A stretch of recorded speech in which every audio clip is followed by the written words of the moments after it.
ओम शांति। 2 अक्टूबर 2023। बाबा के महावाक्य। मीठे बच्चे, नई दुनिया के लिए बाप तुम्हें सब नई बातें सुनाते, नई मत देते, इसलिए उनकी गत मत न्यारी गाई जाती है। प्रश्न। रहमदिल बाप सभी बच्चों को किस बात में सावधान कर ऊंच तकदीर बना देते हैं? उत्तर। बाबा कहते, बच्चे, ऊंच तकदीर बनानी है तो सर्विस करो। अगर खाया और सोया, सर्विस नहीं की तो ऊंची तकदीर नहीं बना सकेंगे। सर्विस के बगैर खाना हराम है, इसलिए बाबा सावधान करते।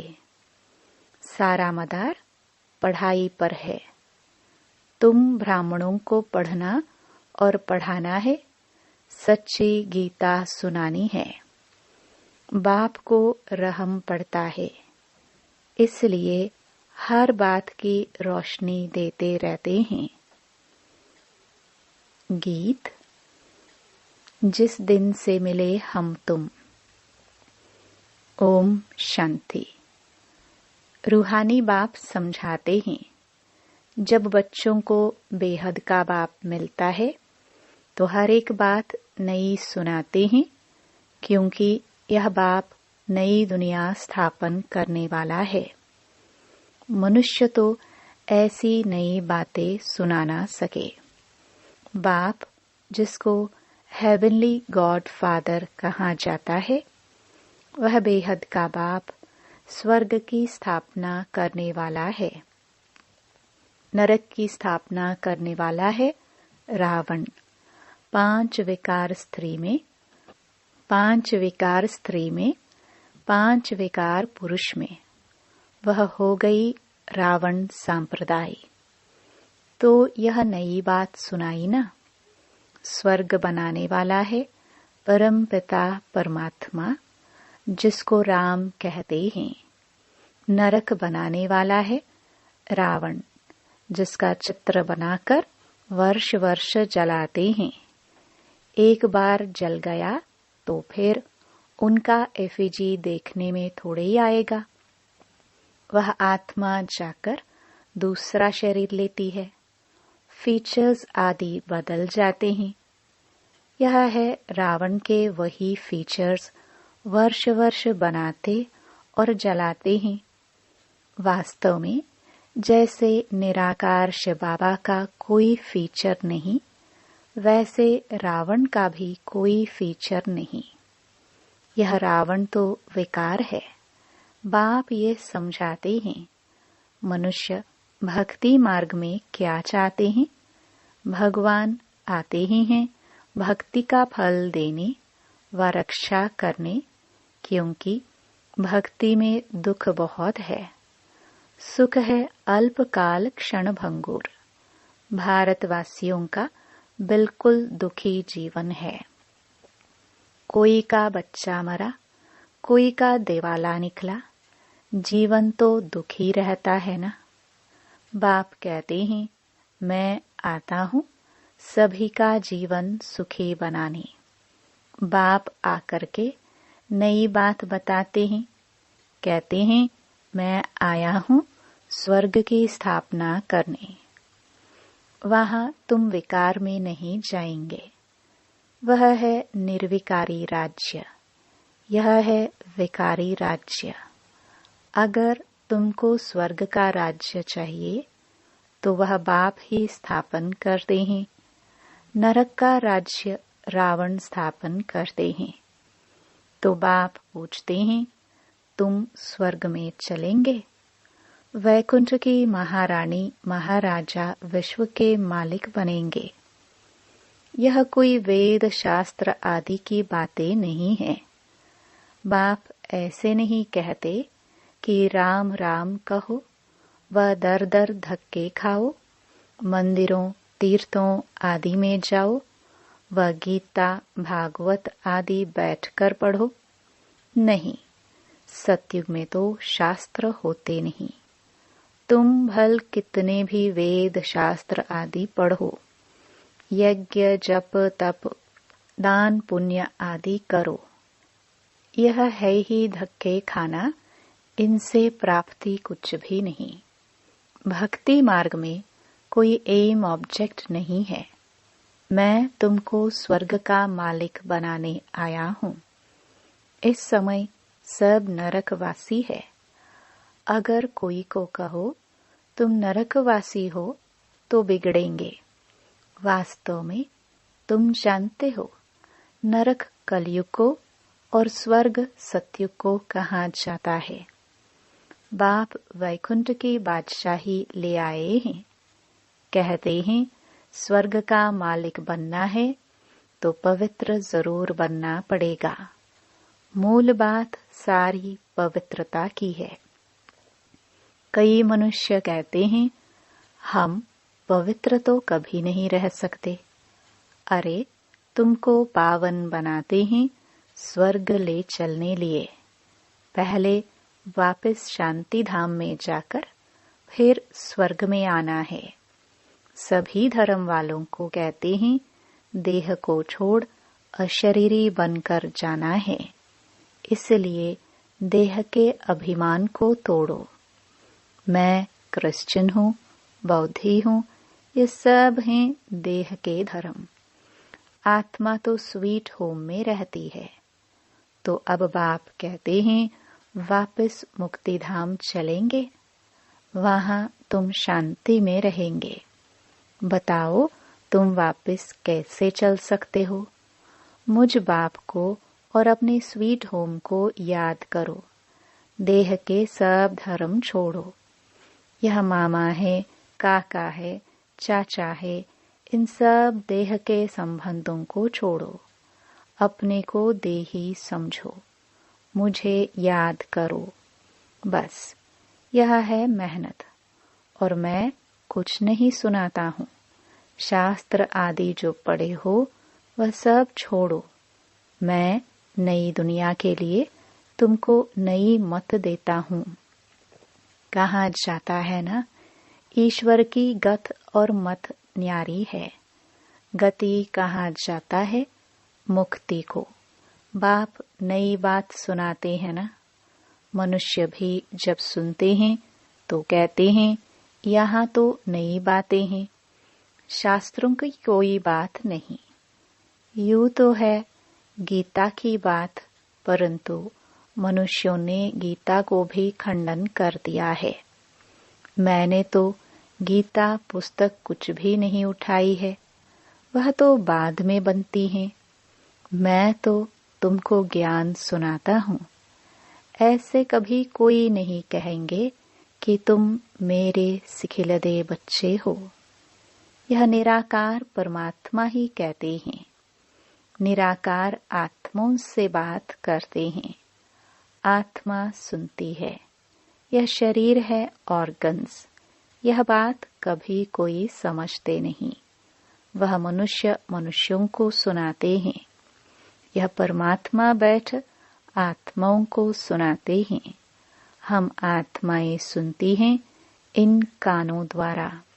तुम जानते हो परमपिता परमात्मा बैठ समझाते हैं। मनुष्य तो यह वंडर खाते हैं, भगवान कैसे समझाएगा? वह तो समझते हैं श्री कृष्ण भगवानुवाच।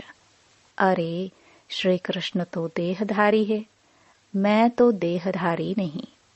मैं विदेही हूँ और विदेही आत्माओं को सुनाता हूँ।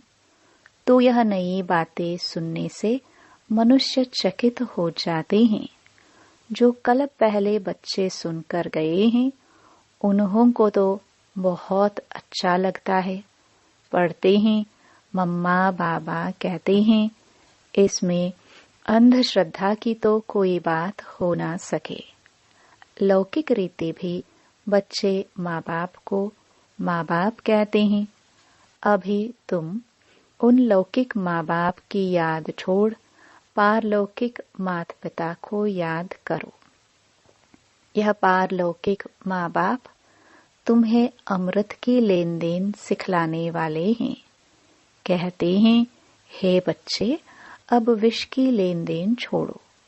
मैं तुमको जो शिक्षा देता हूँ वह एक दो को दो तो तुम स्वर्ग के मालिक बन जाएंगे। थोड़ा सुनेंगे तो भी स्वर्ग में आ जाएंगे, परंतु औरों को आप समान नहीं बन सकते तो दास दासी जाकर बनेंगे।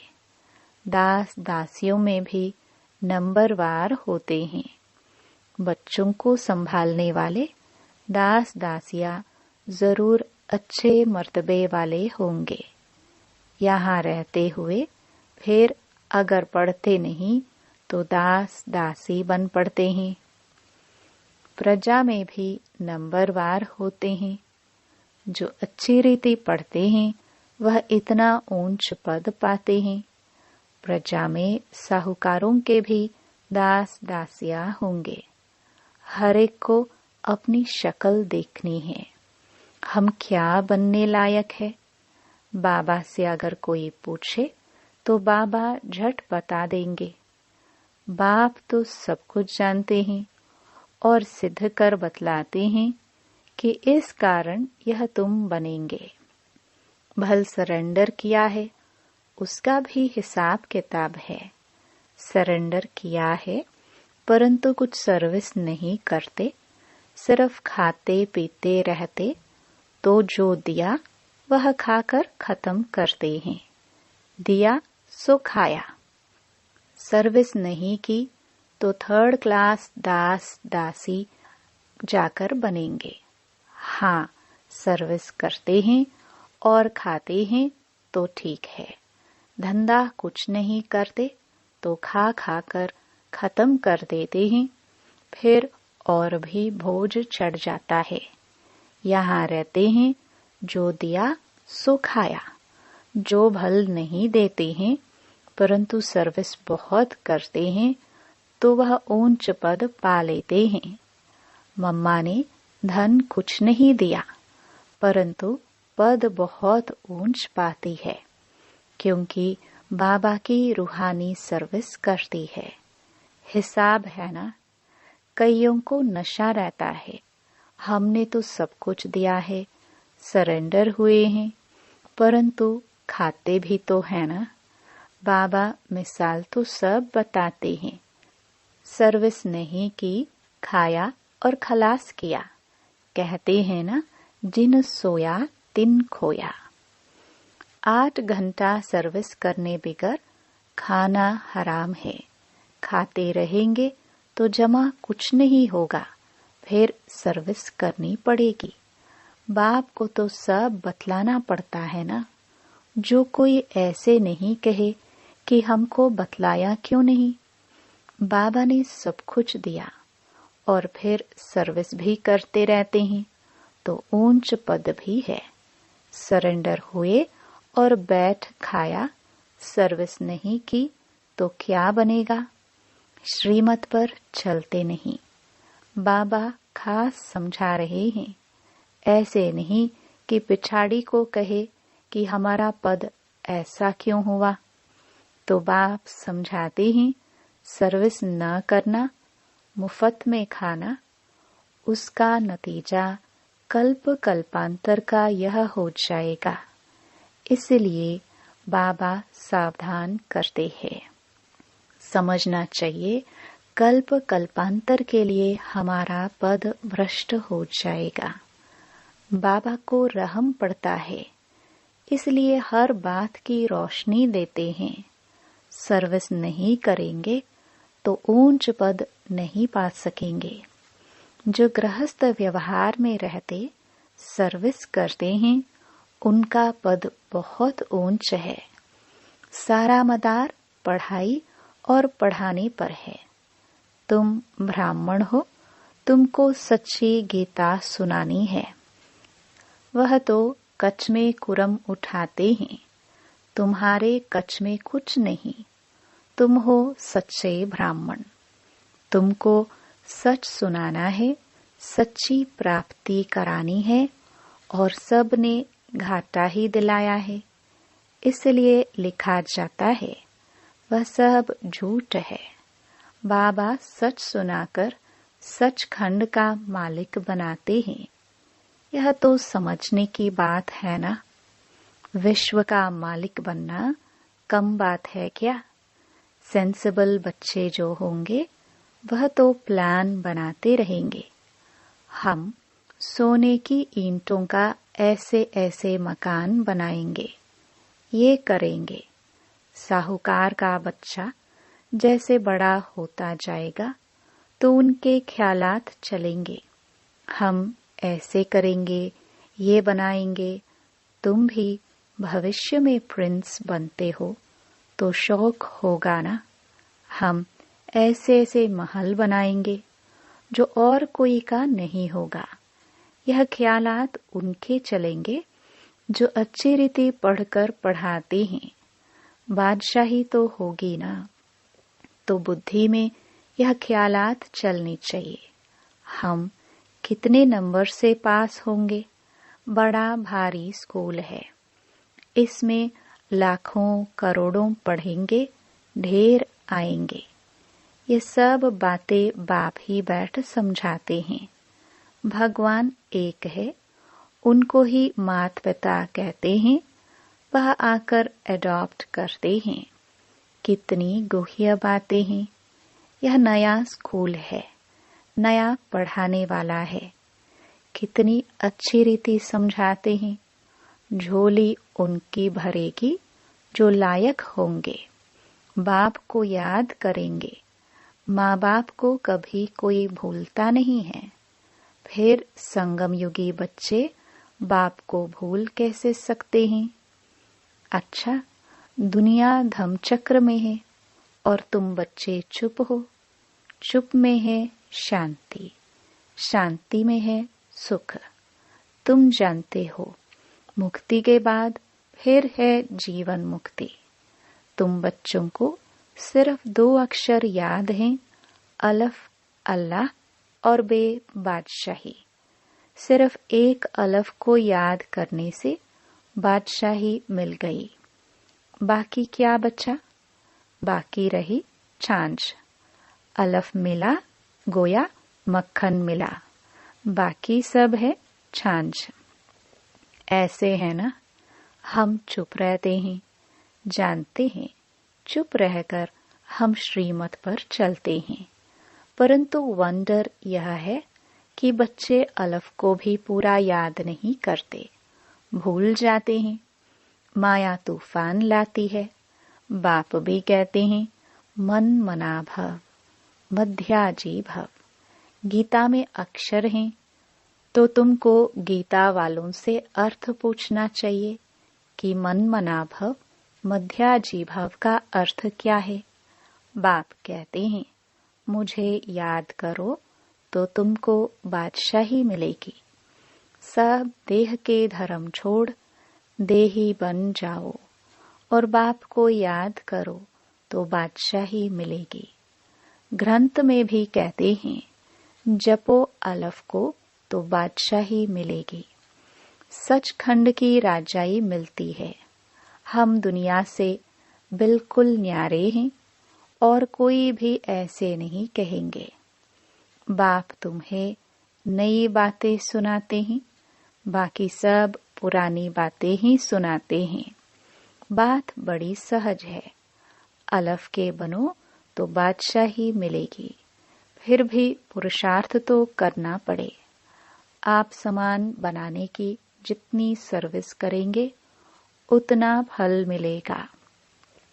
मनुष्य न अलफ को जानते हैं न बे को जानते हैं। बे माना बादशाही का मक्खन। श्री कृष्ण के मुख में मक्खन दिखाते हैं ना। जरूर स्वर्ग की स्थापना करने वाले ने ही बादशाही दी होगी। अच्छा, मीठे मीठे सिखिलदे बच्चों प्रति माता पिता बाप दादा का याद प्यार और गुड मॉर्निंग। रूहानी बाप की रूहानी बच्चों को नमस्ते। धारणा के लिए मुख्य सार। पहला, वापस स्वीट होम घर जाना है, इसलिए देह के धर्मों और संबंधों को भूल स्वयं को देही समझना है। इसी अभ्यास में रहना है। दूसरा, बाप की जो शिक्षाएं मिली हैं वह दूसरों को देनी है। आप समान बनाना है। 8 घंटे सर्विस जरूर करनी है। वरदान, शुद्ध फीलिंग द्वारा फ्लू की बीमारी को खत्म कर वरदानों से पलने वाले सफलता मूर्त भव। सभी बच्चों को बाप दादा की श्रेष्ठ मत है, बच्चे सदा शुद्ध फीलिंग में रहो। मैं सर्वश्रेष्ठ अर्थात कोटों में कोई आत्मा हूँ। मैं देव आत्मा, महान आत्मा, विशेष पाठधारी आत्मा हूँ। इस फीलिंग में रहो तो व्यर्थ फीलिंग का फ्लू नहीं आ सकता। जहाँ यह शुद्ध फीलिंग है वहाँ अशुद्ध फीलिंग नहीं हो सकती। इससे फ्लू की बीमारी से अर्थात मेहनत से बच जाएंगे और सदा स्वयं को ऐसा अनुभव करेंगे कि हम वरदानों से पल रहे हैं, सेवा में सफलता पा रहे हैं। स्लोगन, संगम युगी मर्यादा पुरुषोत्तम बनना, यही ब्राह्मण जीवन का श्रेष्ठ लक्ष्य है। ओम शांति।